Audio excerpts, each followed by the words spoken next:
Vamos agora tirar aplicações do capítulo 6 da Epístola de Paulo aos Gálatas. Dê uma pausa no vídeo. Antes, faça sua oração pedindo a iluminação do Espírito Santo e volte para prosseguirmos com o estudo. Se você gosta de assistir aos vídeos do canal, por favor, inscreva-se e deixe o seu gostei. Vamos lá, último capítulo da Epístola de Paulo aos Gálatas, capítulo 6. Tiraremos aplicações agora a partir do versículo 1, que diz assim: Irmãos, se alguém for surpreendido em alguma falta, vós, que sois espirituais, corrigi-o com espírito de brandura e guarda-te para que não sejas também tentado. Aqui, já caminhando para o final da epístola, Paulo se dirige especificamente aos espirituais. E eu expliquei que espirituais aqui, aqueles aos quais o apóstolo se refere, não são pessoas que aos olhos dos outros são tidas como super crentes. Não, esse tipo de espiritual não existe. Todo homem e mulher espiritual tem os seus defeitos, tem as suas falhas, as suas limitações, pecam infelizmente, mas procuram acertar sua vida com Deus logo depois que cometem algum erro. Enfim, são pessoas normais. Aqui, Paulo as chama de espirituais simplesmente porque elas produzem, com a ajuda de Deus, o chamado fruto do Espírito. Elas procuram demonstrar na sua vida aquilo que o Espírito Santo tem colocado em seus corações, aquelas virtudes ou sabores que eu trabalhei como sendo facetas do fruto do Espírito: mansidão, domínio próprio, amor, alegria, paz. Esse é o verdadeiro espiritual da igreja, a pessoa que anda no Espírito e procura demonstrar as facetas do fruto do Espírito. Logo, todos nós podemos ser considerados espirituais. Basta que procuremos andar no Espírito Santo de Deus, agir de acordo com a vontade desse Espírito. Qual a vontade desse Espírito, professor? Justamente demonstrar esse fruto que ele produz em nossa vida. Então Paulo aqui diz: se alguém for surpreendido em alguma falta, vós que sois espirituais, que andam no Espírito, que produzem o fruto do Espírito, corrijam essa pessoa, mas corrijam com espírito de brandura. Não é dando bronca, esculhambando, agindo como se fosse o suprassumo da espiritualidade, uma pessoa perfeita. Não, é corrigir com espírito de brandura. E aqui tem uma advertência que Paulo acrescenta: e guarda-te para que não sejas também tentado. Toda pessoa espiritual, ela tem uma tremenda consciência de que ela não é melhor do que aqueles a quem ela orienta. Ela tem consciência disso, ela sabe disso. Se ela não sabe, se ela ignora essa verdade, então ela não é tão espiritual assim. Repito, toda pessoa verdadeiramente espiritual sabe que não é melhor do que as pessoas a quem ela orienta. A seguir, versículo 2, Paulo diz o seguinte: levai as cargas uns dos outros, e assim cumprireis a lei de Cristo. Nós vimos que a lei de Cristo se resume a amar o próximo como a si mesmo. Levar as cargas uns dos outros, ou seja, ajudar as pessoas nas suas dificuldades, nos seus problemas, naquilo que atrapalha a sua vida cristã. Isso é ajudar a pessoa a levar a sua carga. Todos nós temos cargas para carregar. Muitas vezes essas cargas são completamente diferentes, mas o fato é, todo crente, todo cristão tem uma carga para levar. E cabe também a cada um de nós ajudar o outro a levar a sua carga. Então, é como se Paulo estivesse dizendo: todo mundo tem uma carga para levar e faz parte dessa carga ajudar o outro a levar a sua própria carga. Entende? Ajudar os outros a levar a sua própria carga faz parte da carga de cada cristão. É isso mesmo. Paulo continua aqui, versículo 3. Porque se alguém julga ser alguma coisa, não sendo nada, a si mesmo se engana. Eu falei durante a explicação desse versículo que nós devemos somar a rotina de andar no Espírito, a rotina de produzir o fruto do Espírito, demonstrar,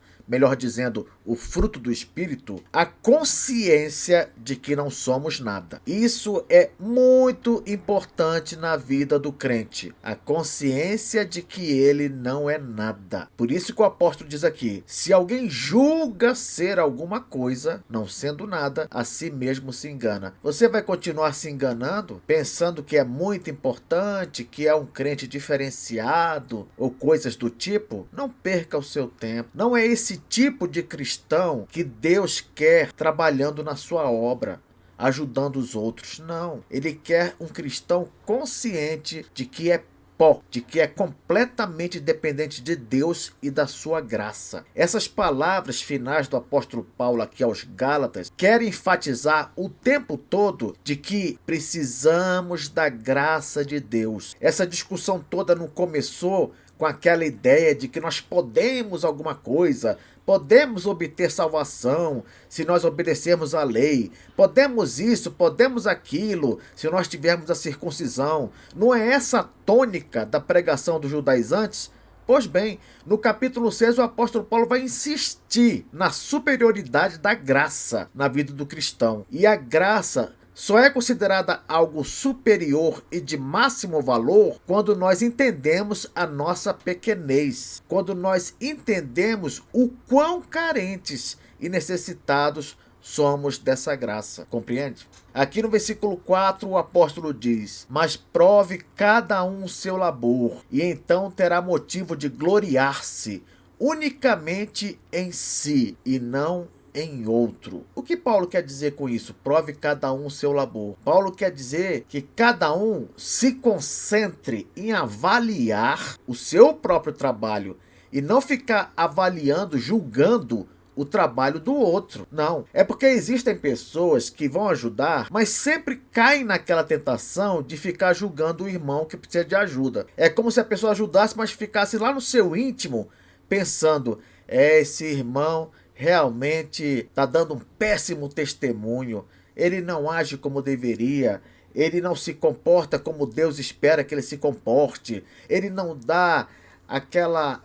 é aquela luz que Deus fala dos crentes, que o crente é sal da terra, luz do mundo, e fica pensando essas coisas daquela pessoa a quem ele presta alguma ajuda. Não, cada um prove, avalie, analise o seu labor, a sua obra, o seu trabalho. E se você fizer isso e perceber que está melhorando na vida cristã, aí sim você terá o motivo de gloriar-se. Mas gloriar-se em quem? Em si mesmo e não no outro. Professor, mas gloriar-se não é uma coisa errada? Aqui especificamente nesse versículo não. Aqui está falando sobre aquele orgulho que você deveria ter, aquela alegria que você deveria ter por ser um bom cristão, por estar fazendo aquilo que Jesus espera de você. Não é errado se alegrar nisso. O versículo chama esse tipo de alegria como gloriar-se em si mesmo. Então, para que não haja confusão, gloriar-se em si mesmo aqui no versículo 4 é sinônimo de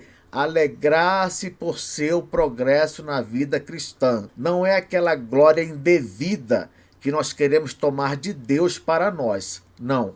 É uma glória saudável, positiva. É simplesmente se alegrar por estar progredindo como crente. Versículo 5. Porque cada um levará o seu próprio fardo. Paulo só está explicando aqui porque cada pessoa tem que se concentrar na sua própria obra. Por quê? Porque cada um levará o seu próprio fardo. Cada pessoa individualmente, cada cristão vai ter um fardo para carregar. Isso aí é certo. Não existe um cristão neste mundo a quem Deus não dê um fardo para carregar. Então, já que todos recebem o seu fardo, que muitas vezes é chamado também de a sua cruz, não é? Então, não perca tempo avaliando, julgando, criticando o fardo do outro, se ele está carregando direito ou não. Vamos nos concentrar no nosso próprio fardo. É isso que o apóstolo quer dizer aqui. Versículo 6. Paulo continua: mas aquele que está sendo instruído na palavra, faça participante de todas as coisas boas aquele que o instrui. Paulo acrescenta um tipo diferente de exortação àquelas exortações que ele vinha fazendo. Como assim diferente? Ele agora está se dirigindo especificamente àqueles crentes da Galácia que não estavam ajudando no sustento dos instrutores da igreja, daquelas pessoas na igreja que ensinavam a palavra de Deus. Normalmente essas pessoas são os pastores. São eles que alimentam o rebanho com o ensino da palavra de Deus e com a pregação da palavra de Deus. Então aqui Paulo se dirige àqueles crentes que estavam sendo negligentes no sustento dos pastores. Por isso que ele fala: aquele que está sendo instruído na palavra, faça participante de todas as coisas boas aquele que o instrui. Quando nós vamos olhar outras epístolas do apóstolo, nós percebemos que ele costumava orientar a igreja a pagar com bens materiais os bens espirituais que recebiam de seus líderes. Então aqui Paulo está chamando a atenção dos crentes da Galácia, porque eles, embora fossem orientados na verdade da palavra de Deus por seus pastores, não estavam nem aí para o sustento desses pastores. Não estavam certamente dando o dízimo, as ofertas. Estavam se negando a colocar a mão no bolso e entregar o dinheiro necessário para o sustento desses homens. Professor, por que será que eles estavam fazendo isso? Eu expliquei durante a aula. É porque eles deveriam estar sendo influenciados pelos judaizantes, estavam deixando de acreditar nos seus próprios pastores e, por causa disso, estavam se negando a sustentá-los. Essa é a explicação mais provável. No versículo 7, o apóstolo Paulo, ele dá como que uma pausa para chamar a atenção dos irmãos que, porventura, estavam pensando em ignorar o que Paulo falou até aqui. Por que ele faz isso? Porque ele vem dizendo: tem que andar no Espírito, tem que demonstrar o fruto do Espírito, tem que corrigir o irmão que estiver em alguma falta, tem que fazer isso com espírito de brandura, tem que carregar a carga um do outro e várias outras ordens que ele vai dando aqui. O apóstolo imagina que seria possível a essa altura algum crente pensar assim: quer saber? Eu não vou obedecer não. O apóstolo está mandando muita coisa, está querendo que eu faça muita coisa, eu não vou obedecer. Não tenho que ficar seguindo tudo que o apóstolo fala. Vamos imaginar que um crente lá da igreja resolva seguir por esse caminho de rebeldia. Pois bem, o apóstolo aqui traz à lembrança dos crentes uma verdade que não podemos ignorar. Qual verdade? Versículo 7. Não vos enganeis, de Deus não se zomba, pois aquilo que o homem semear, isso também se fará. Em outros termos, se você está pensando em ignorar o que eu estou falando aqui até agora, ignorar as ordens que eu estou dando como apóstolo de Cristo, saiba que de Deus não se zomba. Por que ele pode dizer de Deus não se zomba em relação às ordens que ele, o apóstolo Paulo, está dando? Ora, porque o apóstolo, ele escreve inspirado por Deus. As ordens que ele dá na Bíblia é como se fosse o próprio Deus dando ordens. Porque quem está conduzindo o apóstolo na escrita da epístola é o próprio Deus, é o Espírito Santo de Deus. Então, ignorar as orientações apostólicas, ignorar os mandamentos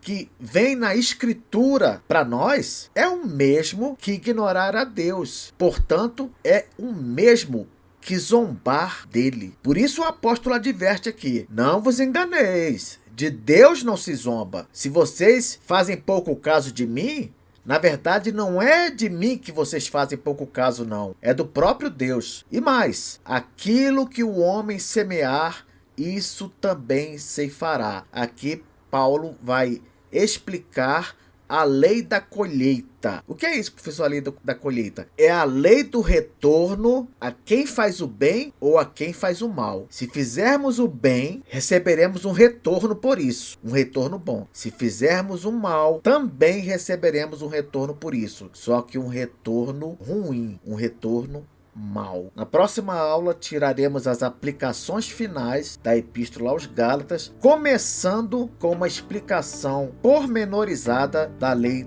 da colheita. Até lá!